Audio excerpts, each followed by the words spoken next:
안녕하세요. 주토피아 채널의 제이입니다. 오늘은 2023년 주식시장에서 상저하고의 가능성이 있는지 생각해보고 관련된 투자 전략을 점검해보는 시간을 가져보겠습니다. 주식시장은 경제를 선행한다는 말이 있는데 주식시장에서 하는 경제 전망과 실물 경제에 시차가 존재하기 때문이고요. 그래서 주식시장은 실물 경제를 선행해서 주가가 움직이게 됩니다. 왼쪽에 있는 그래프는 S&P 500의 주식 그래프에 1년 단위로 구별을 해봤고 2021년, 2022년, 2023년이 현재 지나고 있고 각 시기별로 주식시장의 주요 내러티브를 적어봤고 아래쪽에는 실물 경제에서 실제로 일어나고 있었던 일을 적어보았습니다. 2021년에는 주식시장에서 인플레이션 우려가 커졌는데요. 2020년에 코로나 경제 위기로 연준이 천문학적인 유동성을 공급하자 2020년 당시에는 코로나를 극복하는 거에 초점이 맞춰져 있었지만 2021년에는 인플레이션의 우려가 슬슬 고개를 들기 시작했고 연준은 시장을 안정시키기 위해서 인플레이션은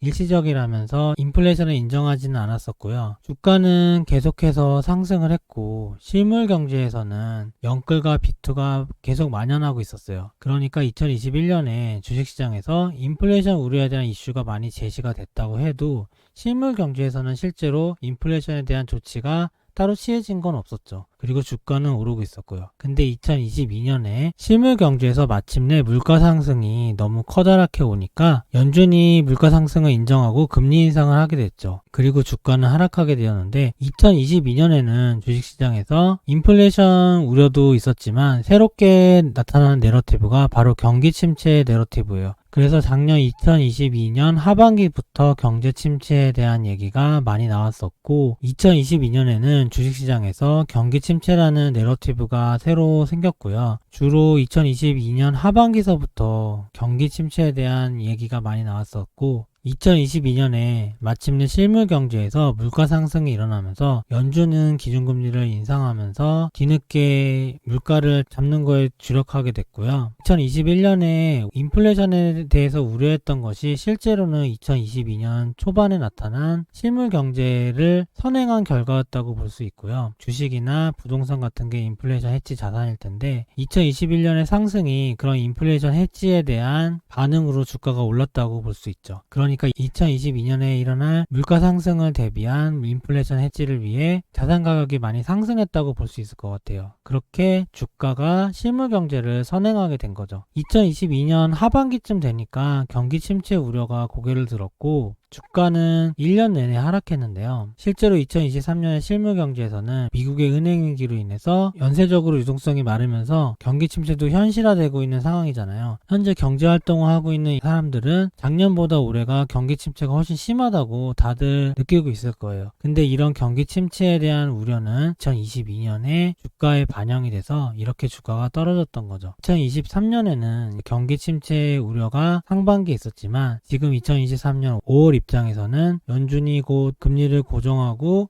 금리를 더 올리지 못할 것이다. 그리고 물가는 하향 안정화될 것이다. 라는 내러티브가 또 고개를 들고 있잖아요. 이거는 이제 다음 실물 경제에 대한 선반영일 것이고 그렇다면은 2023년의 주가는 과연 어떻게 될 것인가? 현재 2023년에 주가가 약간 반등하면서 상승할 수 있는 여지를 만들었는데 앞으로 금리가 고점에 이르고 유지하다가 금리가 낮아지는 시간이 실제로 올 거잖아요. 그게 2023년 말이거나 2024년일 수 있을 건데 그때 연준 피벗에 대한 선반영은 지금 주식시장이 하고 있으므로 지금 실물 경제는 은행 위기를 포함한 경제 위기와 경기 침체 우려로 가득하지만 주가는 상승할 수도 있다는 거죠. 그렇게 주식시장은 경제를 선행하기 때문에 2023년의 주가를 전망할 때 실물 경제가 경기 침체 우려가 강하다고 하더라도 주가는 충분히 오를 수 있다는 거고 왼쪽에 있는 차트는 2008년 금융위기 때 S&P 500 지수의 그래프에다가 2022년의 주가를 합성한 그래프인데요. 2022년만 해도 정말 똑같이 흘러가면서 이때쯤 되면은 2차 하락이 2008년처럼 나올 것이다 라는 전망이 꽤 있었어요. 근데 2008년에는 2차 하락이 더 크게 일어나서 엄청난 주가 하락이 있었는데 2023년에는 완전 다르게 고개를 살짝 들고 있죠. 이거는 작년에 많이 비교했던 S&P 500 지수가 2023년과 2008년이 비슷할 것이다 라는 의견에서 2007 2007년에 S&P 500 지수가 하락하는 거는 2002년도 마찬가지였지만 2008년에 하락했던 S&P 500 지수 더 크게 하락했죠. 근데 2023년에는 오히려 맞지 않는 상황이 됐다. 2023년에는 S&P 500이 올랐다. 그러니까 2008년 금융위기와 디커플링이 될 수도 있는 건가? 라는 가능성도 배제할 수는 없겠죠. 그리고 이 그래프는 제가 몇 번 보여드렸는데 기준금리 고점 이후에 나스닥 지수를 살펴보면 2019년과 2023년이 비교할 만한 해인데 금리 사이클상 금리 고점에서 유지하다가 예방적으로 금리를 내릴 수 있는 시기가 비슷하기 때문이고요. 실제로 2018년 12월에 마지막 금리 인상이 있었고 지금은 2023년 5월이나 6월에 그리고 조만간 마지막 금리 인상이 있을 예정이잖아요. 2019년에는 그래서 마지막 금리 인상을 하고 8개월 동안 기준금리를 고점으로 유지했고 예방적 기준금리 인하를 한 4개월 정도 했거든요. 그 사이에 주가가 크게 반등하고 전고점까지 돌파한 상승이 있었다. 이런 과거를 비교했을 때 현재 입장에서 기준금리가 만약에 고점에 이른다면 2018년으로 따지면 이쪽 부분이잖아요. 그래서 여기서 나오는 나스닥 종합지수의 상승분이 앞으로 펼쳐질 가능성을 배제할 수 없다. 이런 식으로 2019년과 2023년의 유사성을 바탕으로 이번 2023년의 디스인플레이션 장에서 위험자산의 반등이 있을 수 있다는 것을 어느 정도 전망을 할 수 있고요. 미국은 대선을 4년마다 치르잖아요. 우리나라도 마찬가지지만 대선이 주가에 영향을 크게 미치거든요. 정치적인 이슈가. 미국도 마찬가지인데 4년마다 미국 대통령의 임기 주기에 따라서 주가가 평균적으로 비슷하게 흘러가거든요. 왼쪽의 그래프는 미국 대통령의 재임 1년차, 2년차, 3년차, 4년차를 평균을 낸 거고요. 이 그래프가 되게 유사하게 그려지고 오바마, 트럼프, 바이든은 좀 비슷하게 많이 왔던 것 같아요. 근데 2023년에는 바이든 정권 3년차인데요. 2021년에 주가가 많이 상승했었죠. 그리고 연말에 고점을 찍고 떨어졌죠. 그리고 2022년에 1년 내내 떨어졌죠. 1년차, 2년차 모양이 과거 패턴이랑 너무 비슷했어요. 근데 3년차에는 미국 역대 대통령의 3년차 평균을 내보면 13.4%라는 가장 큰 상승이 나는 해거든요.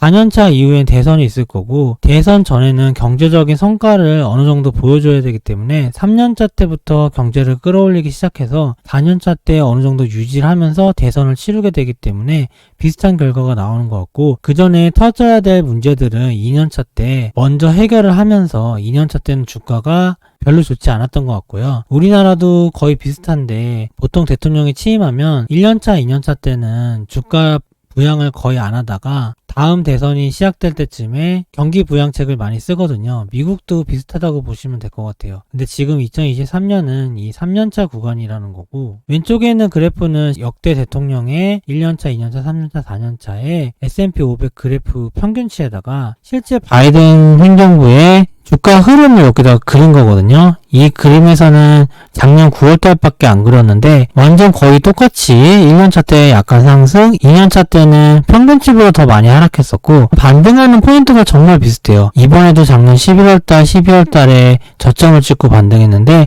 역대 그래프를 봐도 비슷하죠. 그렇게 반등한 게 계속해서 상승하고 있고 바이든 정부 그래프도 좀 더 이으면 여기서 저점을 찍고 지금 올라온 상황이고 예전과 거의 비슷하게 흘러가고 있죠. 여기 날짜까지도 적혀 있는데 5월달에는 중간까지 오르고 여름까지도 오르고 그리고 연말에는 조금 조정이 일어나다가 내년 초에 다시 상승을 이어가고 이런 흐름으로 과거 패턴이 있었다는 거고 역대 미국 대통령 3년차와 지금 2023년을 비교해봤을 때 어떤 흐름이 될지 대략 예상이 되고 있는데 여기서 한 가지 생각해봐야 될 게 바이든 재선 전에 만약에 경제위기가 온다면 어떻게 될까요? 지금 경제위기가 터질 수 있는 상황이잖아요. 경제위기가 오면 정말로 주가도 크게 하락할 수 있겠죠. 코로나 팬데믹을 생각하면 되죠. 과거에 2018년 12월에 금리 인상을 마치고 1년 있다가 코로나가 터졌으니까 이번에 만약에 금리 인상을 5월이나 6월에 마친다면 내년 5월 정도에 터질 거 아니에요. 여기 보면 마침 내년 5월에 하락이 좀 표시되어 있네요. 근데 여기서 만약에 정말 코로나처럼 끝까지 내려간다. 그러면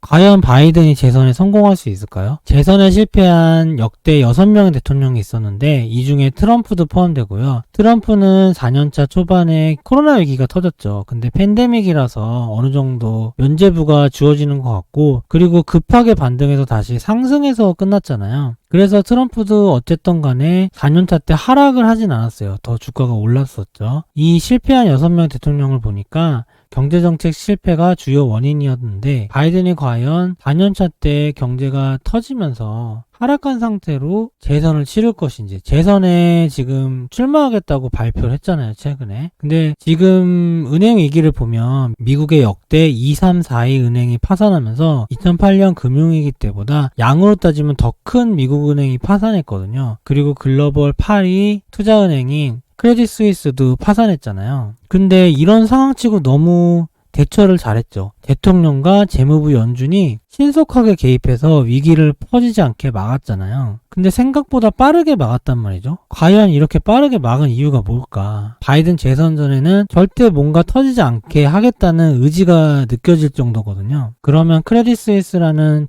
글로벌 IB가 파산한 것도 그냥 넘어가는 장이라면 도대체 어떤 게 터져야 더 큰 위기로 경제가 무너질지 상상이 안 가는 거죠. 그래서 아마도 은행 위기로 촉발된 어떤 위기들은 진정한 위기로 번지지는 않을 것 같고요. 은행 위기에서 생긴 위기들이 누적이 돼서 다음에 더 큰 버블로 어딘가에서 터질 것 같고, 만약에 경제 위기가 올해나 내년에 터질 수도 있겠죠.